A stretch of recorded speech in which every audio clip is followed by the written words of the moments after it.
My name's Gary Forbes, and I'm a member of the board here at QUUF. Welcome into this day with Quimper Unitarian Universalist Fellowship, a liberal religious congregation founded in 1976 and bound together to serve religious freedom, caring community, and social justice. As we gather, I acknowledge that the water, land, and shorelines here in Port Townsend are the traditional territory of the S'Klallam and Chemakum peoples. We honor and acknowledge our indigenous members and neighbors and vow to help restore and sustain their homelands. If you're visiting today, I offer a special welcome and invite you to join us for refreshments and conversation in the fellowship hall after the service. We have a newcomers table near the patio door where our greeters are ready to answer any questions you may have. So, may the welcome we offer you be in equal measure to the one in our hearts. We have no announcements today, but I would like to draw your attention to the order of service. There's stuff on the back for January. We have our first in-person service with our Reverend Don Rollins, our interim minister, on January 11th, and the following weekend is the startup weekend. Lots of stuff going on there, so hope you can all be here. Let us settle our minds and calm our hearts.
Good morning.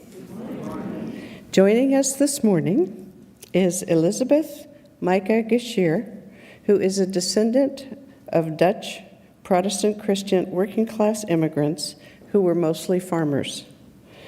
They are a full-time healthcare chaplain and a newly fellowshipped UU minister living in Seattle. Welcome to Elisabeth. Thank you. Good morning. Good morning. Oh, I'm on this. It's good to be here this morning with you all in this beautiful sanctuary. And like Susan said, my name's Elisabeth, and I use they and she pronouns. I don't know, do you all typically do kind of a descriptor for the folks on Zoom? Sometimes? So just for that accessibility, I'll share that I am a tall, gangly, genderqueer woman with pale skin, freckles, and short red hair, wearing a brown sweater over a green suit and a green stole. So we'll light today's chalice with words from the poet Andrea Gibson, who is a beloved queer, prophetic, spoken word poet who passed away this past July, on July 14th. And after living with chronic illness for, good morning. I just recognized friends. After living with chronic illness for many, many years, including Lyme's disease and cancer. So I've been sitting with their poems a lot this year because of their passing, and I'm very excited to be weaving their poetry into this service with you. So we will light today's chalice with this excerpt from the poem Love Me to Life by Andrea Gibson. I do not have a clue how I managed to live almost 4 decades without knowing feel me up means touch my boobs. But I know it now. I know it now just like I know my blood is red, when it's red at least partially because of love, because of what holds me to the light, what touches me to the core, what shined me like a ruby and wore me around her neck. You can die from a broken heart. I've watched it happen.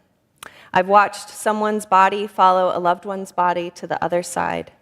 It was the hardest thing I've ever witnessed in my life, but it was the softest too. One heart stopping to tell another heart, I'm coming with you. You can die from a broken heart, but the opposite is also true. Please rise in body or in spirit and join in our opening hymn, number 1051, We Are. For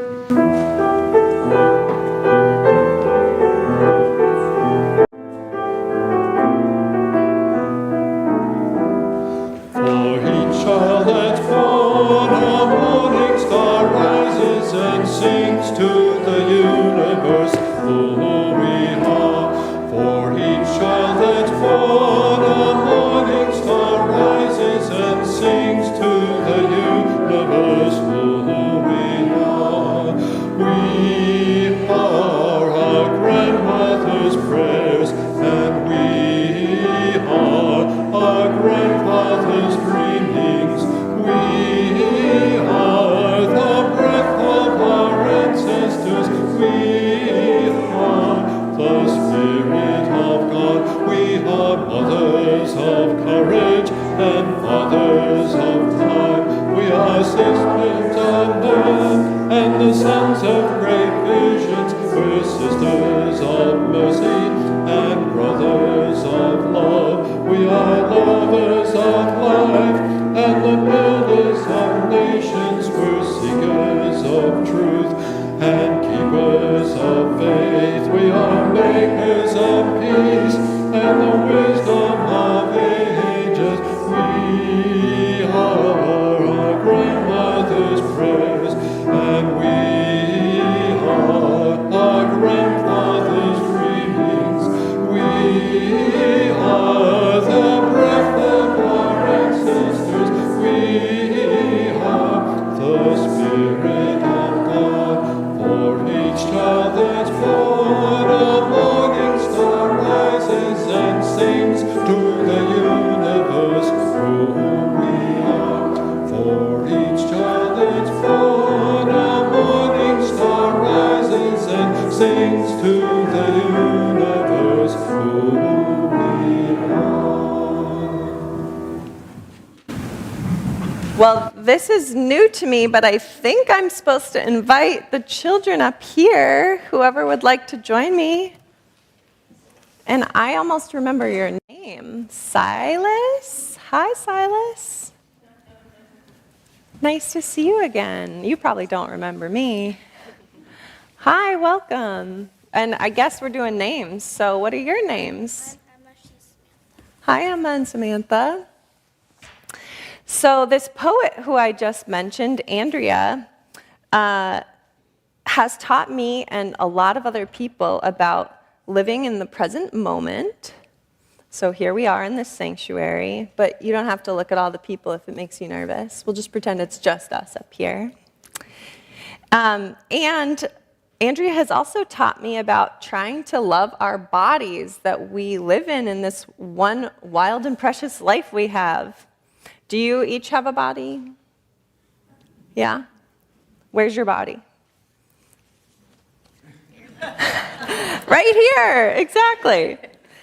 So in honor of Andrea this morning, and the fact that our bodies allow us to live this life, I thought we would talk a little bit about what we are in awe of about our bodies. Do you know what awe means? I'm a skeleton. Oh, you're a skeleton. That is amazing. That has to do with awe. So awe is kind of like wonder, like, whoa, something that makes us go, wow, that's so cool. So I have an example of something that gives me awe about my body. It's the fact that every single day I just eat all of this food, maybe a hamburger, a smoothie. Let's see, what do I have for dinner? Mashed potatoes. And somehow my digestive system just processes all that food. And then what happens? You go potty. Yeah, and I don't really even understand fully how my digestive system works, but it's amazing to me that I put all this food in my body and it uses it for energy, and then I poop and pee it out, and so it goes every single day. That's so amazing to me. So I'm wondering, is there one thing about your body that gives you a sense of awe or wonder, like, wow, can't believe my body can do that? Maybe it's something you like about yourself visually. Silas, do you have an example? I don't really know how your body allows your legs to actually move. Yeah, your legs can move. Do you want to run around and show us? Not right now? That's fine. You'll walk out of here to Ari, and then your legs are just going to work. It is amazing. Thank you for sharing. Do you guys want to share an example? Well, it's kind of cool, like when you're sleeping, your heart still beats, even without you moving your arm. Ooh, I like that one. That when you are sleeping, your heart still beats. It's like when you're awake, you kind of know that you're breathing, but Right. you're not really when you're asleep, you're not really telling yourself to breathe, Yeah, but you still do it. totally. That's really cool. And I'm Emma, and what was your name again? Samantha. Samantha, do you want to share anything that you find awesome about your body? Anybody, any of the adults want to share? We can hear you. Our ears can hear, yes? That's also I amazing. think it's amazing that my hair used to be even more red than yours. Yeah. Right. Thank you for drawing attention to how change is constant in life. All right. That we heal. That's a good one. That's a good segue. I wanted to share this one line from one of Andrea's poems is about how after death they write, imagine the soul misses the stubbed toe, the loose tooth, the funny bone. The soul still asks, why does the funny bone do that? That's just weird. So I think at this point we can just transition to singing the children out to their classes. So thank you all so much for coming up and sharing. And please form an arch in the center aisle to sing out our children to class. Go now in peace, go now in peace. May the spirit of love surround you everywhere, everywhere you may go. Go now in peace, go now in peace. May the spirit of love surround you everywhere.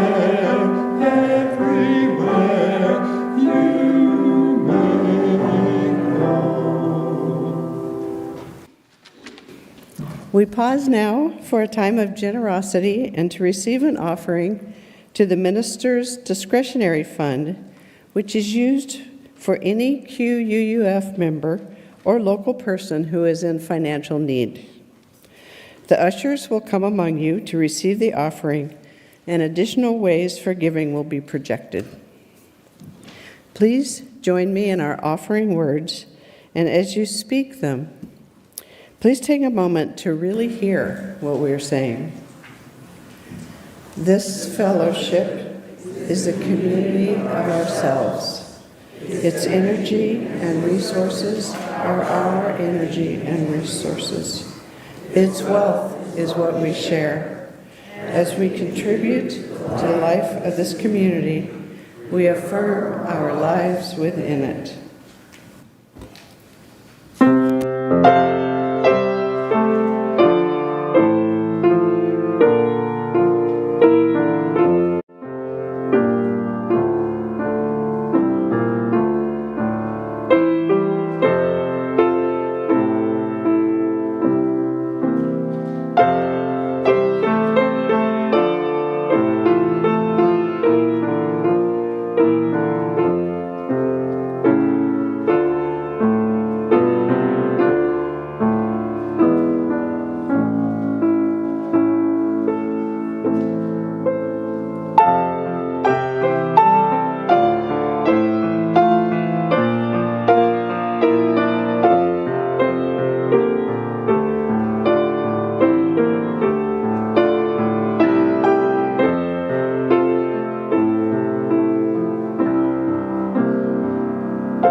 This time is set aside to share joys and sorrows.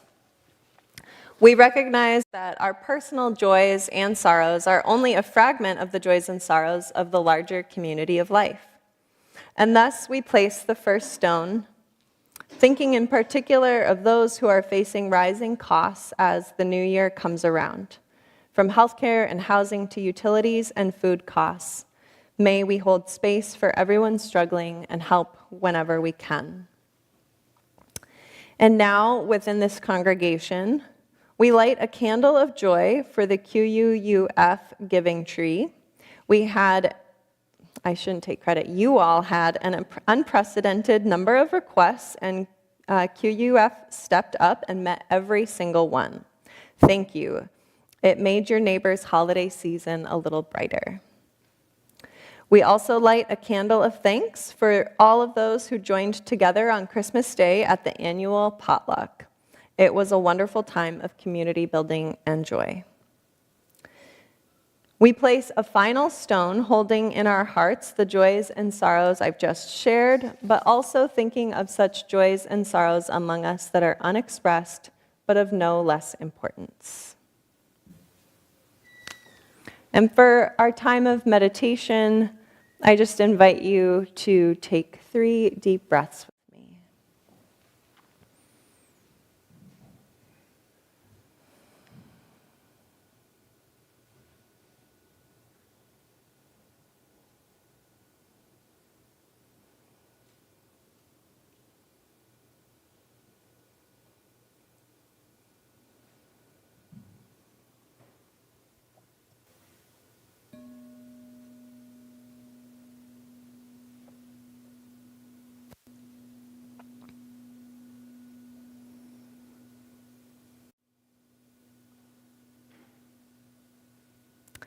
For our reading this morning, I will share a poem in its entirety from Andrea Gibson.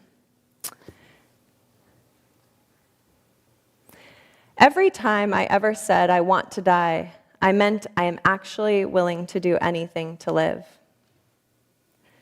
Even leave this world forever, even build a new home atop a nebula, stick a straw into a buried lake on Mars, get tipsy on anti-gravity and invent new constellations, walking lines between undiscovered stars. When God pulls me over and asks, "Can you touch your nose?" I could say, "What nose?" I'd be bodiless, a shadow in reverse, a patch of light made by the darkness I escaped. The psychology manuals say no one really wants to die. They want relief. They believe they will never find it in this world. That belief could be right or wrong. One would have to stay to find out. Friend, if you stay, at least we will be together, and I have an extra straw. I could show you where the lakes on this planet are buried, how you do not need light years to reach them. The dark years work too. Sometimes better. Sometimes grief is the fastest route to truth. In addition to the straw, I also have a slingshot that fires rock bottoms directly at the sun until change spills from its golden pockets. That's how I got my hands on this summer afternoon. We can do anything with it. Sunbathe or scream or forgive ourselves everything, most especially the thread we could not convince to close our wounds. If your wounds are still open, trust they are a door to an answer and walk through. What if we don't have to be healed to be whole? There are holes in every inch of the fabric that make me who I am, but pull the string on my back and I'll say, "I love you," and mean it whenever you want. Come flood my home with your eyes. I've read that people scream when they are in pain because screaming actually lessens the pain. Anyone who asks you to hold your tongue is asking you to hold the heaviest thing in the galaxy. Forget them and remember you can tell me anything about how hard it is to stop flirting with your expiration date. I understand still being wooed by the finish line of sadness. Infinity still sends me nudes every day. I won't deny, she looks amazing. But I'm taken. My hand now promised to writing every page of my story except for its end. Friend, you are who taught me that a difficult life is not less worth living than a gentle one. Joy is just easier to carry than sorrow, and you could lift a city. For how long you've spent holding what's been nearly impossible to hold. This world needs those who know how to do that. Those who can find a tunnel with no light at the end of it and hold it up like a telescope to show that the darkness contains many truths that could bring the light to its knees. Grief astronomer, adjust the lens. Look close. Tell us what you see.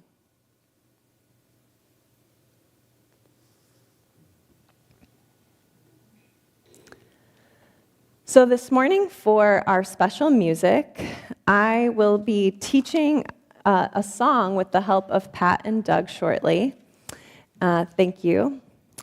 So this song is called Carry This All by Alexandra Blakely, or she goes by Ale. Some of you might have actually been familiar with her because, number one, the song went viral, and number two, she's a local grief practitioner and singer-songwriter who lives in Seattle. And the lyrics are very simple, and I'll teach it in a call and echo kind of way, so it should be easy to learn. First, I'll just read the words, which are, you do not carry this all alone. No, you do not carry this all alone. This is way too big for you to carry this on your own, so you do not carry this all alone.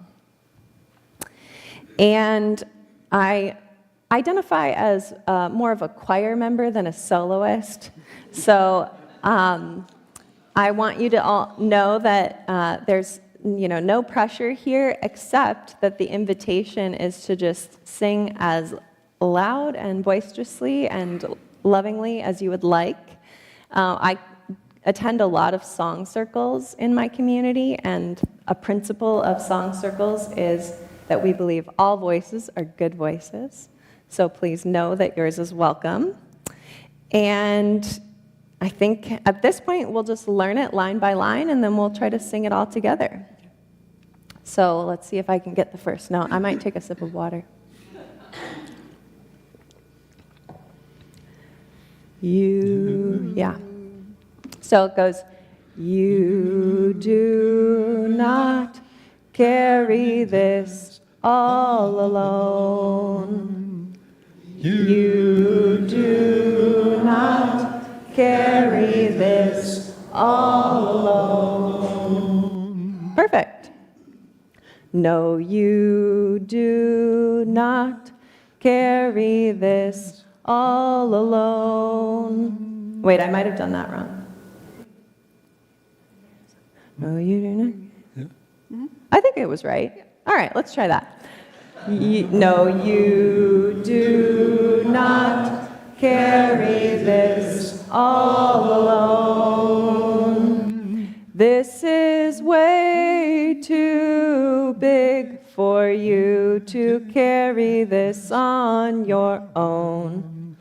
This is way too big for you to carry this on your own. So you do not carry this all alone. So you do not carry this all alone. Very good. I am impressed. Has anyone heard that song before? A couple people? Oh. Excellent. It is available on all streaming platforms. I unabashedly plug Ale's work as an artist and as a human. So now the invitation is that we're going to sing the song a couple times through. I would invite you to rise in body or in spirit as you do. And the extra invitation is to sing this song to one another, sort of beam it into the room, singing this to each other, because obviously the words are so meaningful, especially, I think, for this time of year. So please rise in body or in spirit and join us.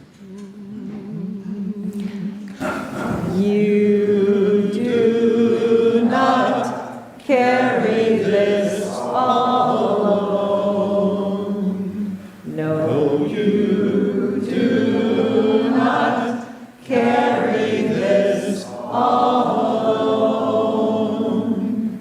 This is way too big for you to carry this on your own. So you do not carry this all alone. You do not carry this all alone. No, you do not carry this all alone.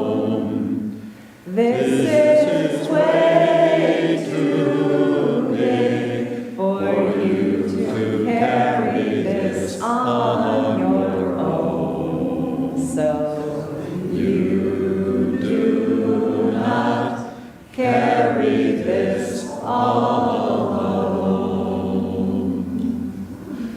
You do not carry this all alone. No, you do not carry this all alone. This is way too big for you to carry this on your own. So you do not carry this all alone.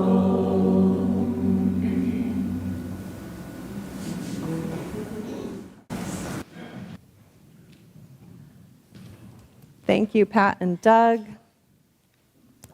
I learned that song at a grief retreat in 2024, which was co-facilitated by Ale and somebody who some of you might be familiar with, because I believe he lives in Port Townsend, Lawrence Cole, who is also a song catcher and grief tender. And so Ale and Lawrence opened this retreat by honoring and naming some of their own grief teachers.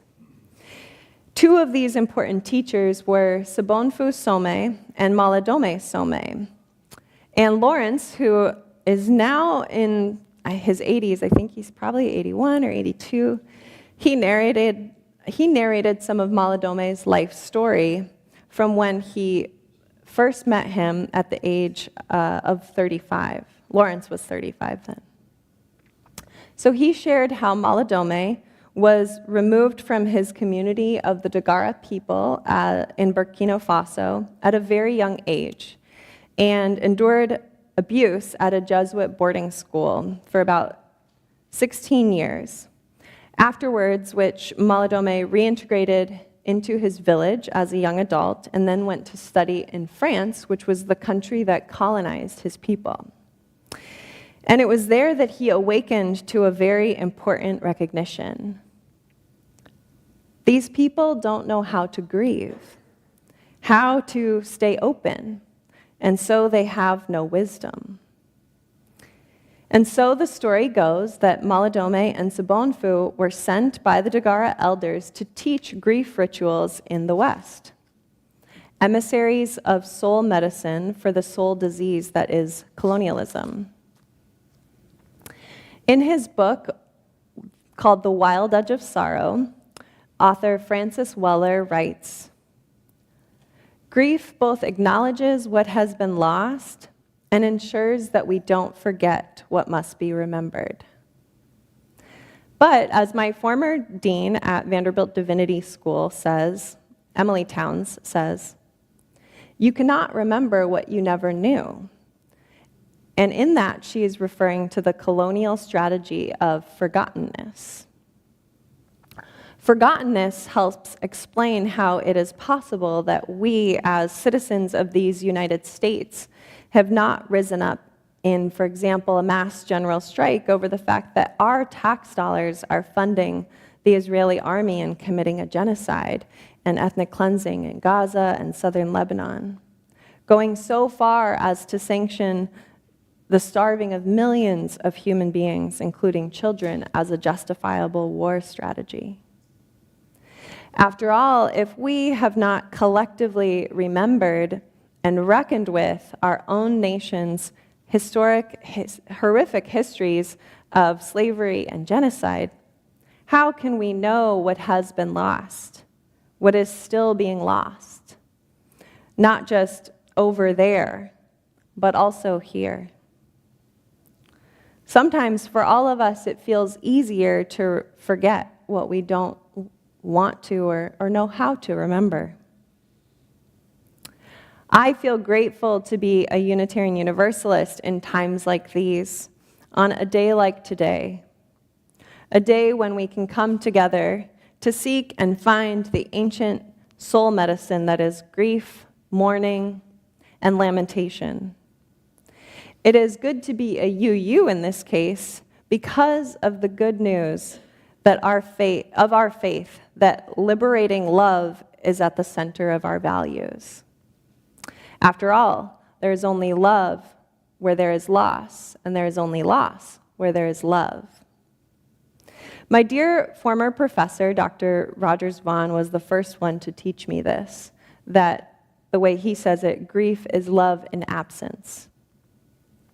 However, today I want to focus on an expression of grief that we call lament for two reasons. The first is that while grieving can have kind of a personal or a private connotation, lament has a public connotation. In lament, we weep and wail and rage and cry and scream and passionately employ songs or poetry or any art form that insists that the pain and suffering we're experiencing be witnessed. Whether that witness be our pillow, or the stars, or a god or goddess, or our fellow human beings. The second reason is that lament contains political possibility and power. A profound example of how lament can be political and therefore prophetic is described in a book entitled Dangerous Voices by Gail Holst Warhaft, which examines how the government of Greece has almost fully eradicated a tradition of professional women mourners because their lamentations posed a threat to the justification of war.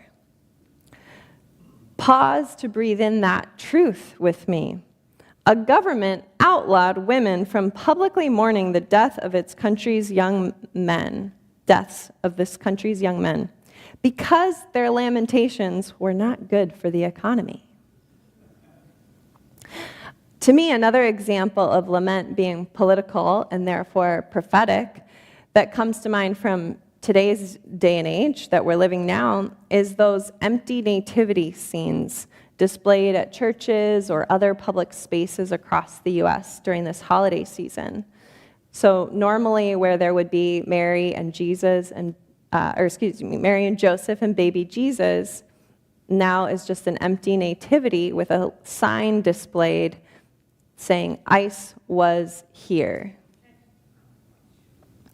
In Andrea's words from the poem I read, sometimes grief is the fastest route to truth.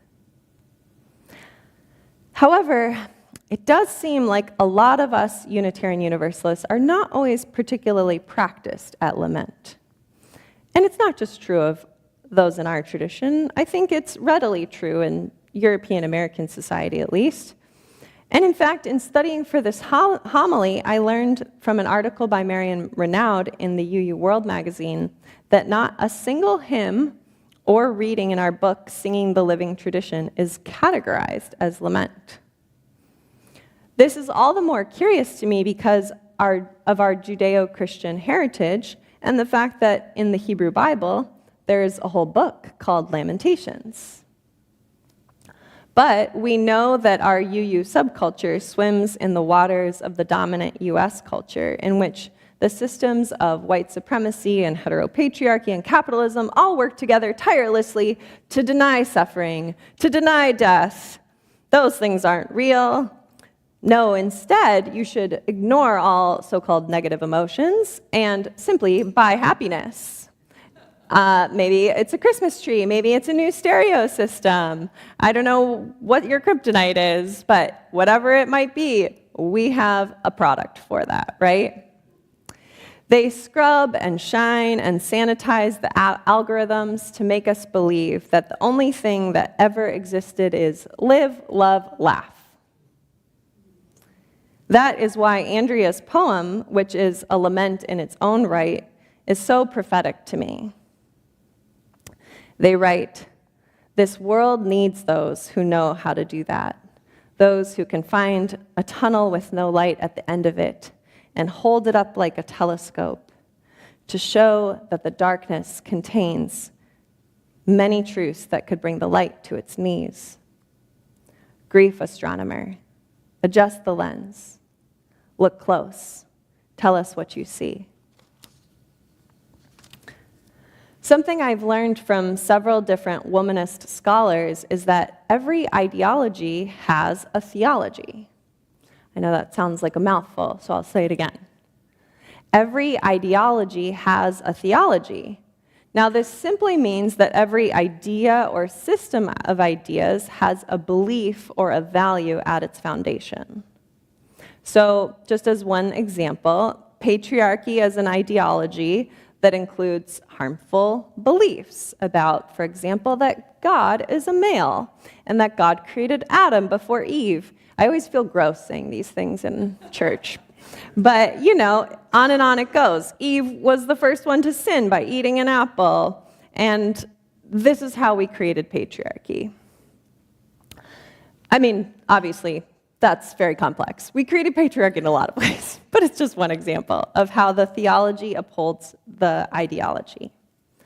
So what this means for us, to me, as UUs, is that the work of liberation is not simply about policy change or systems change, as important as those things are, but it's also about deconstructing the theologies that have manifested so much harm and death in our culture, and then constructing life-giving theologies.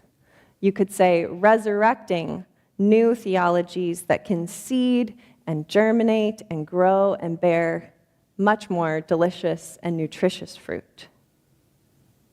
So for me, love at the center is an example, a fruit you might say, of a life-giving theology that comes from the deeply rooted trees of Unitarianism and Universalism in our living tradition. Love at the center is good news. And it is an ideal starting point for constructing a theology of grief and lament. For where there is love, there is loss. So a question I have for us this morning is, what might a UU theology of lament look like that can liberate us? Well, toward lamenting. So there's a feminist theologian named Mary McClintock Fulkerson who built her work on the idea that theology is a response to a wound. Some other theologians, building on this idea, summarized it in this way. In its most primary sense and purpose, theology is a visceral and sensual response to hurts and harms. So a story for you. I remember this one time I was biking through the streets of Minneapolis on a beautiful fall day in my late 20s, which you might be surprised to know was about a decade ago. And I decided it would be fun to bike through a pile of leaves near the curb. I just want to remind you I was a fully grown adult. But there were wet leaves at the bottom of the pile that I could not see. And so I immediately slipped, my bike slipped under me, and I fell sideways, landing on my knee.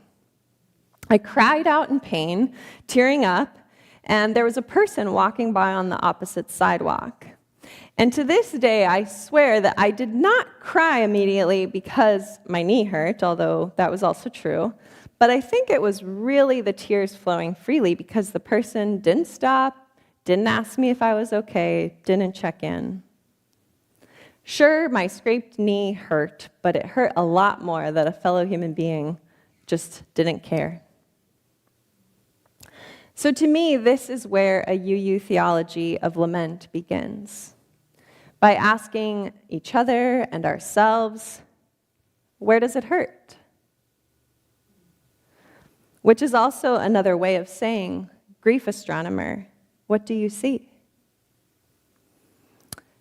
I'm reading a book called What It Takes to Heal, How Transforming Ourselves Can Transform the World by Prentice Hemphill.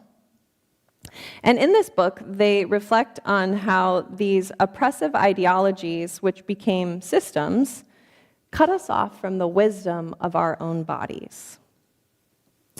They write, quote, "Somewhere along the way, we were taught to stop feeling instead of being taught to stop what harms us, as though the feelings were the enemy, as though the feelings were hurting us. To move forward and address the harm, we have to feel." So when we ask, where does it hurt, what arises for you? We might be surprised by our own responses. Perhaps, like Prentice, we were hurt by being cut off from our own feelings, and our own ability to lament and grieve has been stunted. Perhaps one of your wounds is that you have a very hard time knowing how you personally feel, let alone expressing your own emotions. I can relate to this because I grew up in a Dutch-American Calvinist family where I was taught that believing or thinking was far superior to feelings, and in which, in my family system, I tried to manage the big explosive emotions of other family members rather than listening to what my own body or heart might need. As an adult, and especially as a chaplain, it has become an ongoing practice to relearn how to pay attention to how I feel, and then find healthy ways of expressing those feelings. So if a first step in a UU theology of lament is to ask, where does it hurt? You've just participated in the second step, which is to witness. To witness the experiences and pain and stories and suffering that emerge in response to that question. First and foremost, witnessing is a simple practice of deep listening, without talking, of being present to how we ourselves feel or how the other person we're caring for feels. Witnessing is knowing that silence is a form of communication. Yet witnessing is also a skilled practice that takes hard work and spiritual and emotional capacity. I often like to compare such things to like emotional muscles. You know, you go to the gym to build physical muscles. Well, sometimes you got to build emotional muscles too. And this is especially true when we live in a culture that is hell-bent on distracting us from pain and suffering. This is part of why I'm guessing you have a pastoral care or lay ministry team who are trained and work together in order to provide that kind of deep listening. Notably, I've experienced that my own ability to truly witness to others' pain and suffering is in direct relationship to my ability to witness my own pain and suffering. In other words, the more present I am to my own wounds, the more present I can be to other people's wounds. However, we can't just stop there. Once ample witnessing has been offered, a UU theology of lament must ask those who are most acutely suffering, or those most impacted by harm or violence, is there anything else that we can do to alleviate the pain or to repair the harm, to heal? maybe to prevent more harm from taking place. So in the example that I shared earlier, this would be the step in which we turn to our immigrant neighbors who are most affected by the ICE raids and deportation and say, how can we work together to keep you safe, right? Or this would be where we turn to our Coast Salish and other indigenous and Black neighbors and we ask about what would true reparations look like for you or your kin. You see, beloveds, if justice is what love looks like in public, as Dr. Cornel West says, then justice is also what lament looks like in public.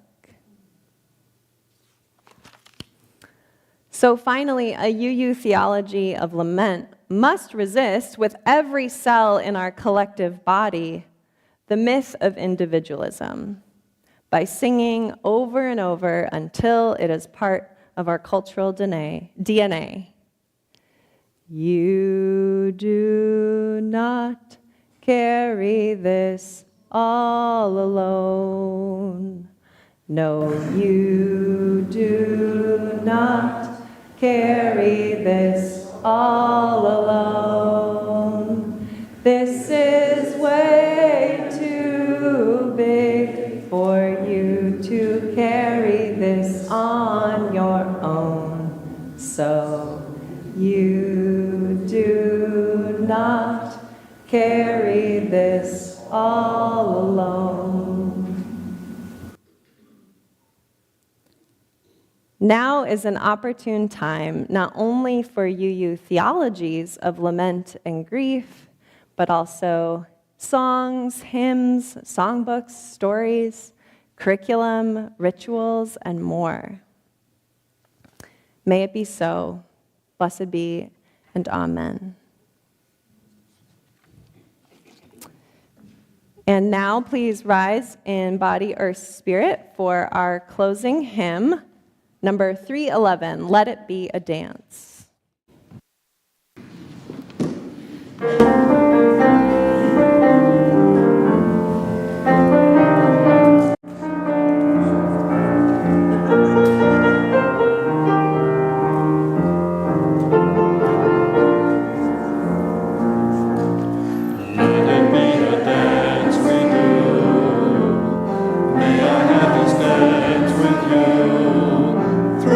Times and the bad times too.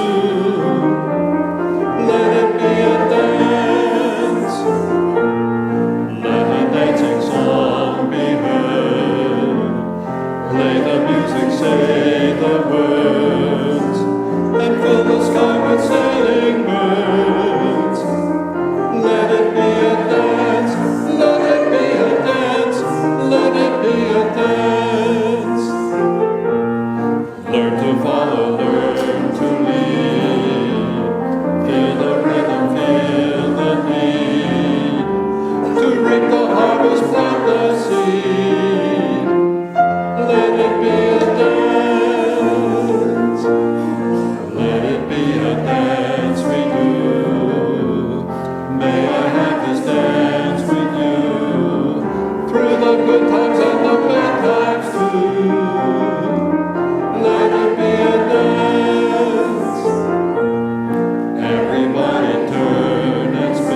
Cha-cha-cha, I heard.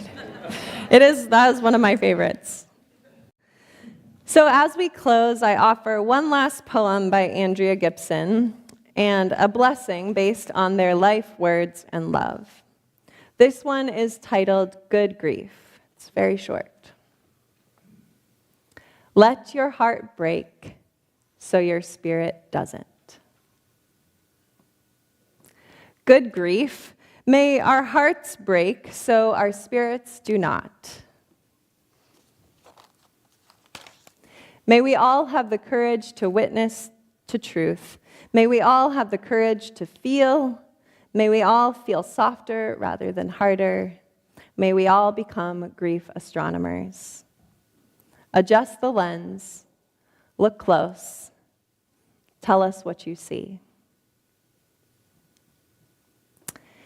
And as we extinguish our chalice, please join me in saying these words. We extinguish our flame, but not the light of truth, the warmth of community, the fire of commitment, or the power of transformation. These we carry in our hearts until we are together again. Thank you.